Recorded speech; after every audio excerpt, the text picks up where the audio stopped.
ദൈവത്തിൻ്റെ അതിപരിശുദ്ധമായ നാമം വാഴ്ത്തപ്പെടുമാറാകട്ടെ.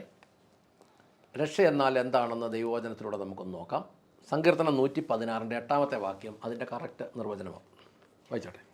നീ എൻ്റെ പ്രാണനെ മരണത്തിൽ നിന്നും, എൻ്റെ കണ്ണിനെ കണ്ണുനീരിൽ നിന്നും, എൻ്റെ കാലിനെ വീഴ്ചയിൽ നിന്നും രക്ഷിച്ചിരിക്കുന്നു.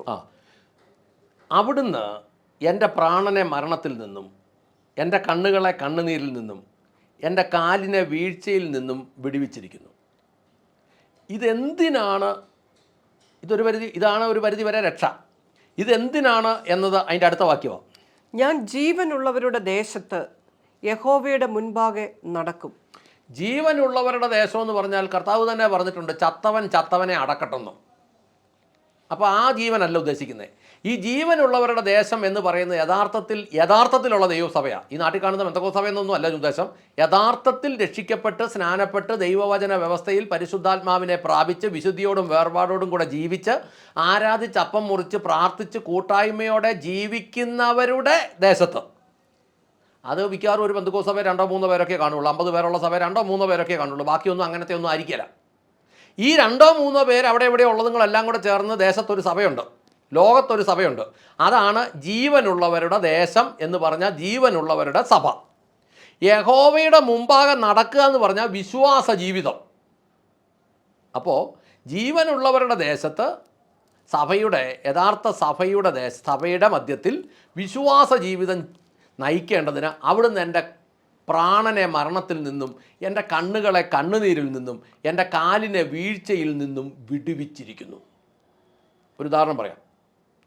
ഇപ്പോൾ ഒരു ബാറിൽ മദ്യപിച്ച് ലെക്ക് കെട്ട് ഛർദ്ദിച്ച് അതിനകത്തെല്ലാം വീണ് ഉരുണ്ടെഴുന്നേറ്റ് അടിയും കൊണ്ട് നിൽക്കുന്ന ഒരുത്തനെ നമ്മൾ പോയി രക്ഷിച്ചുകൊണ്ട് വന്നിട്ട് ആശുപത്രിയിൽ എത്തിച്ച് മരുന്നും ഭക്ഷണവും ശുശ്രൂഷയും ഒക്കെ നൽകി ആരോഗ്യമൊക്കെ വീണ്ടെടുപ്പിച്ച് പുറത്ത് കൊണ്ടുവന്നപ്പം ഉടനെ അവൻ അടുത്ത ഷാപ്പിലോട്ടോ അടുത്ത ബാറിലോട്ടോ പോയാൽ എന്നെ ചെയ്യാൻ പറ്റും? സാന്ദ്രി അവൻ്റെതല്ലേ. അവൻ പറയാം, നീ എൻ്റെ വ്യക്തിപരമായ കാര്യത്തിലൊന്നും ഇടപെടണ്ടെന്ന് പറഞ്ഞാൽ അതോടുകൂടി നമ്മുടെ വെടി തീർന്നില്ലേ? ഈ വെടി എന്ന് പറയുന്ന വാക്ക് ബൈബിളിലില്ല. വാക്കെ പിടിക്കുന്ന പുണ്യാളന്മാരോട് സോറി. അപ്പോൾ അതങ്ങ് വിട്ടു. ഇനി പറഞ്ഞത് എന്നാന്ന് ചോദിച്ചാൽ അവൻ പറയാം, എൻ്റെ കാര്യം ഞങ്ങൾ നോക്കിയാൽ മതി എന്ന് പറഞ്ഞാൽ നമ്മുടെ കഥ കഴിഞ്ഞു. അവിടെ എന്നാ പറയുന്നറിയോ? വാക്യം നോക്കിയേ. 2 പത്രോസ് 2:22.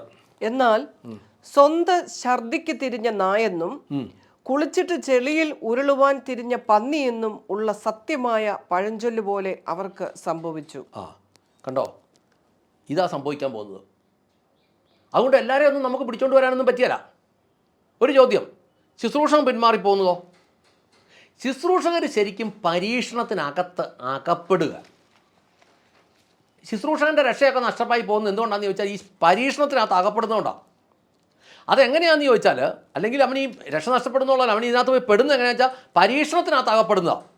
ഉദാഹരണം, ജോസഫിൻ്റെ അടുത്ത് പോത്തിഫറിൻ്റെ ഭാര്യ വന്നപ്പോൾ അവൻ്റെ ഉടുപ്പ് വലിച്ചു പറിച്ച് കളഞ്ഞിട്ട് ഓടി രക്ഷപ്പെടുക ചെയ്ത്. എന്നാൽ കേരളത്തിലെ നല്ലൊരു ശതമാനം ശുശ്രൂഷകന്മാരും എങ്ങനെ പോത്തിഫറിൻ്റെ യജമാനൻ്റെ മറ്റുള്ളവരുടെ ഭാര്യയുടെ മുമ്പിൽ തുണി പറിച്ചുകൊണ്ട് നല്ലാവോ എന്നുള്ളത് അവർ നോക്കുന്നു. അവിടെ തുണി പറിക്കാനുള്ളൊരു അവസരം ഉണ്ടോ എന്ന് നോക്കി നടക്കുമ്പോൾ തന്നെ പോയി പെടുകയല്ലേ.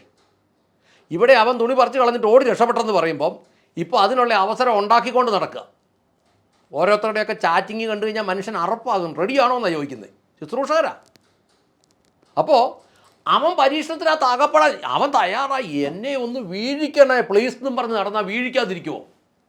ഈ പരിശുദ്ധാത്മാവ് വചന വ്യവസ്ഥയ്ക്കകത്ത് മാത്രമേ ക്രിയ ചെയ്യൂ. വചന വ്യവസ്ഥ വിട്ട് കട്ടുകിട പരിശുദ്ധാത്മാവ് മാറുകയില്ല. ഇനി എഫേസ്യ ലേഖനം 4:30 ഒന്ന് വായിച്ചേ.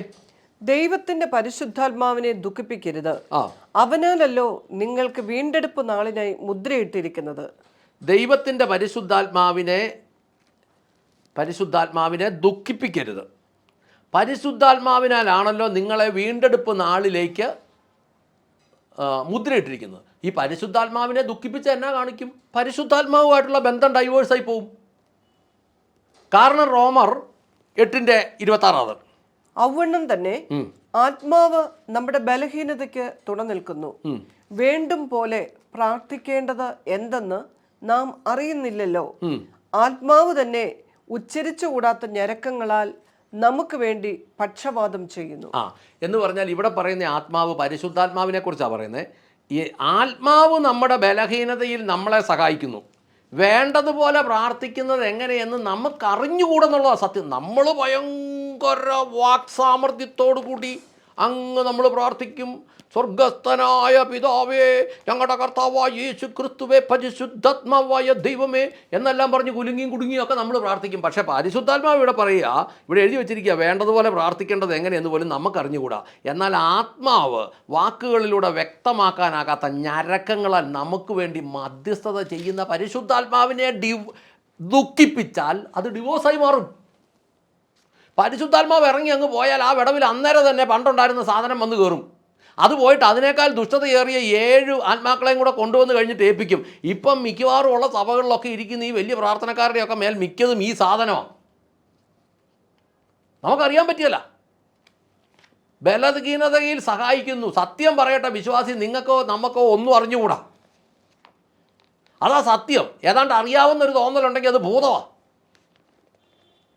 അതുകൊണ്ട് താങ്ങി നിർത്തുന്ന പരിശുദ്ധാത്മാവിനെ ദുഃഖിപ്പിക്കരുത്. ഒരു ഉദാഹരണം പറയാം. പോലീസുണ്ട്, സെൻട്രൽ ജയിലുണ്ട്, എല്ലാവർക്കും അറിയാം. പിന്നെ എന്തുകൊണ്ടാണ് ഈ കുറ്റം ചെയ്യുന്നത് എന്ന് പറഞ്ഞാൽ ദുരാത്മാവ് കൂട്ടിക്കൊണ്ട് പോകുന്നു. ഒരു പാസ്റ്റർ റെയിൽവേ സ്റ്റേഷനിലോട്ട് ഫോൺ വിളിച്ചു. ഹലോ, റെയിൽവേ സ്റ്റേഷൻ അല്ലേ? അതെ. ഇന്ന ട്രെയിനിന് ബോംബ് വെച്ചിട്ടുണ്ട്. ഉടനെ തന്നെ ട്രെയിൻ അവിടെ പിടിച്ചിട്ടു.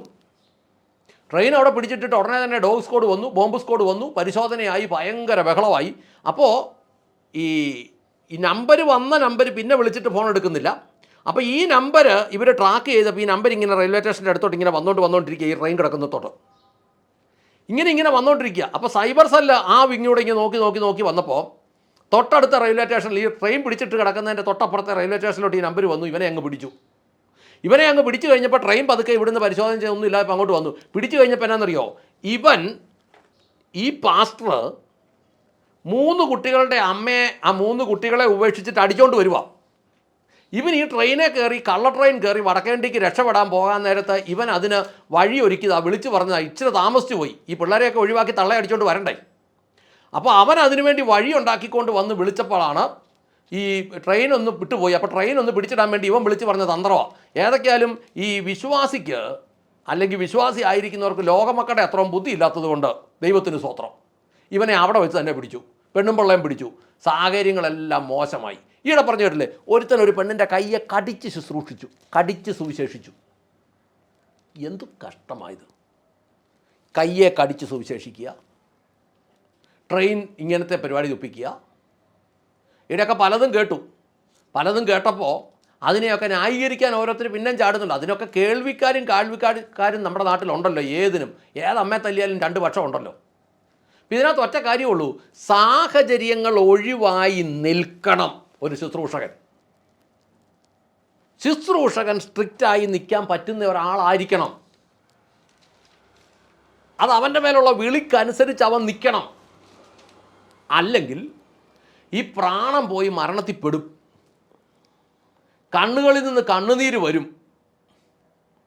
കാലിന് വീഴ്ച ഉണ്ടാവും. കാലിന് വീഴ്ച എന്ന് പറഞ്ഞാൽ അക്ഷരികമായി കാല് ഉരുണ്ട് പടച്ച് വീഴുന്ന കാര്യമൊന്നുമല്ല പറഞ്ഞത്, ജീവിതത്തിൽ ഉരുണ്ട് പടച്ച് വീഴും. അപ്പോൾ നമ്മൾ രക്ഷ എന്ന് പറയുന്നത് വളരെ ഗൗരവത്തോടെ കാത്തു സൂക്ഷിക്കേണ്ട കാര്യമാണ്. അടി ഇരിക്കുന്നിടത്ത് കൊണ്ട് ചെവിട് വെച്ച് കൊടുത്തിട്ട് അടി കിട്ടിയെന്ന് പറഞ്ഞിട്ട് വല്ല കാര്യമുണ്ടോ? ശുശ്രൂഷകനെ സംബന്ധിച്ചും വിശ്വാസിയെ സംബന്ധിച്ചും പിശാച് നിന്നെ കൊടുക്കാനുള്ള പദ്ധതികൾ എപ്പോഴും ആലോചിക്കും. വഴിയെ പോകുന്നൊരു ജാതിയെ പോലെ ഒന്നുമില്ല. അവൻ എപ്പോഴും അവൻ്റെ പോക്കറ്റിൽ കിടക്കുന്ന കാശാണ്. ഈ പോക്കറ്റിൽ കിടക്കുന്നത് എപ്പോൾ വേണേലും എടുത്ത് ഉപയോഗിക്കാം. ഇല്ല തന്നെ ഇത് അവസാനം അങ്ങ് എത്തിക്കോളും. അതേസമയത്ത് അപ്പുറത്ത് നിന്ന് പണിയെടുക്കുന്ന ഒരുത്തനെ പെടുത്താൻ വേണ്ടി അവൻ മാന്യമായ പണിയെടുക്കുമ്പോൾ അത് തിരിച്ചറിഞ്ഞ് അതിനനുസരിച്ച് നിൽക്കണമെന്നാണ് ഇപ്പോൾ പറഞ്ഞത്. അങ്ങനെയാണെങ്കിൽ ഞാൻ ജീവനുള്ളവരുടെ ദേശത്ത് യഹോവയുടെ മുമ്പാകെ നടക്കും. പ്രാർത്ഥിക്കാം. സ്വർഗസ്ഥനായ ഞങ്ങളുടെ പിതാവേ, ഞങ്ങളുടെ കർത്താവായ യേശുക്രിസ്തുവേ, പരിശുദ്ധാത്മാവായ ഞങ്ങളുടെ നല്ല ദൈവമേ, ജീവനുള്ളവരുടെ ദേശത്ത് യഥാർത്ഥ ദൈവസഭയുടെ മുമ്പിൽ യഥാർത്ഥത്തിലുള്ള വിശ്വാസ ജീവിതം ചെയ്യുവാൻ കർത്താവെ, മുന്നോട്ടുള്ള തുച്ഛ വർഷങ്ങൾക്ക് അകത്ത് പാപത്തിലോ പാപ സാഹചര്യങ്ങളിലോ പെട്ട് അതുമൂലമുള്ള ശാപങ്ങൾ വന്ന് ഞങ്ങളുടെ ജീവിതങ്ങൾ നശിച്ചു പോകാതെ കർത്താവിന് യോഗ്യമായ ജീവിതം ജീവിച്ച് നിത്യതയിലെത്തി കർത്താവിനോട് ചേരുവാൻ ഞങ്ങളെ ഓരോരുത്തരെയും, പ്രത്യേകിച്ച് കേൾവിക്കാരെ ഓരോരുത്തരെയും അനുഗ്രഹിക്കണമേ എന്ന് പ്രാർത്ഥിക്കുന്നു. ഈ ദിവസങ്ങളിൽ എവിടെയെങ്കിലുമൊക്കെ കുടുങ്ങിക്കിടക്കുകയാണെങ്കിൽ, ഏതെങ്കിലുമൊക്കെ പാപത്തിൽ പെട്ട് കിടക്കുകയാണെങ്കിൽ, കർത്താവിൻ്റെ മേശയുടെ മുമ്പിൽ വിറച്ച് നിൽക്കേണ്ട സാഹചര്യങ്ങളാണെങ്കിൽ കർത്താവ് എല്ലാ മേഖലയിലും ഒരു മാനസാന്തരം നൽകി, ഒരു പുതുക്കം നൽകി തിരികെ കൊണ്ടുവരണമേ എന്ന് പ്രാർത്ഥിക്കുന്നു. എല്ലാം ദൈവസന്നിധിയിൽ ഏൽപ്പിക്കുന്നു. അങ്ങ് പ്രാർത്ഥന കേട്ട് അനുഗ്രഹിച്ച കൃപയ്ക്ക് നന്ദി. യേശുക്രിസ്തുവിൻ്റെ ധന്യമുള്ള നാമത്തിൽ തന്നെ. ആമേൻ, ആമേൻ, ആമേൻ.